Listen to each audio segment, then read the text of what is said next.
es la fecha en la que, aunque sea accidentadamente, porque no tiene éxito el golpe de Estado ni con la sublevación, sí que se inicia algo que acabará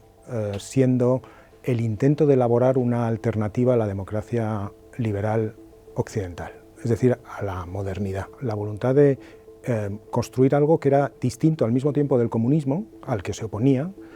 pero distinto también de las democracias liberales, es decir, una utopía que podemos llamar nacional católica, ¿no? Otro de los mitos es la oposición al comunismo,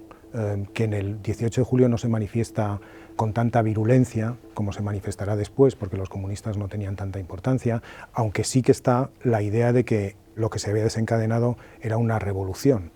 Y entonces el 18 de julio sirve para parar esa revolución. Hay que recordar que no solo contra el comunismo, aunque retóricamente es muy importante, sino contra la modernidad occidental, que es aquello sobre lo que Franco intentará, o los ideólogos de Franco intentarán levantar un régimen que duró mucho tiempo, ¿no? Hay que tenerlo en cuenta, ¿no? Luego, por otra, el 18 de julio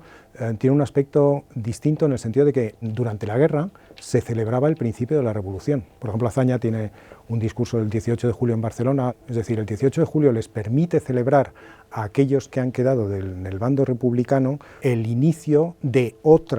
la construcción de otro experimento, que es un experimento que no se sabe qué relación tiene el comunismo, porque es complicada, pero que por lo menos es una alternativa al régimen constitucional liberal. Entonces el 18 de julio era el principio de la Revolución Española, aquella que los burgueses no habían sabido hacer en el siglo XIX. Es decir, que en el 18 de julio el discurso político de unos y de otros encuentra la forma de situar el arranque de una nueva etapa. Aunque en la parte republicana queda gente teóricamente, por lo menos adscrita o leal a los antiguos regímenes constitucionales liberales, en cualquier caso esa gente es muy minoritaria, ni siquiera Azaña, que los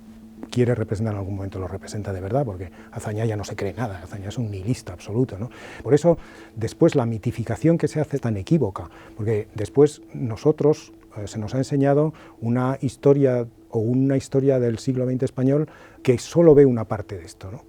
Y hace del 18 de julio un ataque virulento, cosa que es, a la democracia, cosa que indudablemente es, no nos vamos a engañar, es tremendo, ¿no? Pero al mismo tiempo no tenemos en cuenta o no se tiene en cuenta lo otro, que es que la democracia los otros también la daban por superada. Y en este sentido el mito del 18 de julio permite fundar otro mito, que es el mito del que hemos vivido estos 40 años de democracia, que es el mito de la república como fundamento de la monarquía constitucional, o de la monarquía parlamentaria más exactamente, que es otro mito, y además un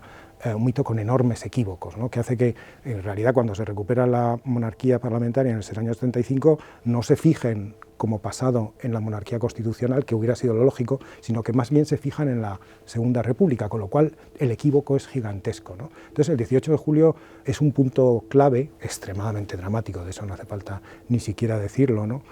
Y terrible en todos los aspectos, ¿no? En mi propia familia fue un corte bestial, es decir, allí se perdió todo, en mi familia lo perdieron todo se perdió, precisamente por el 18 de julio, es decir, es un corte salvaje en la vida española, en la continuidad, en la vida de mucha gente, en la vida sentimental y en la vida profesional también, y al mismo tiempo funda muchas ideas acerca de la historia española que debemos intentar mirar con la máxima frialdad posible y no como desde hace unos años la estamos mirando.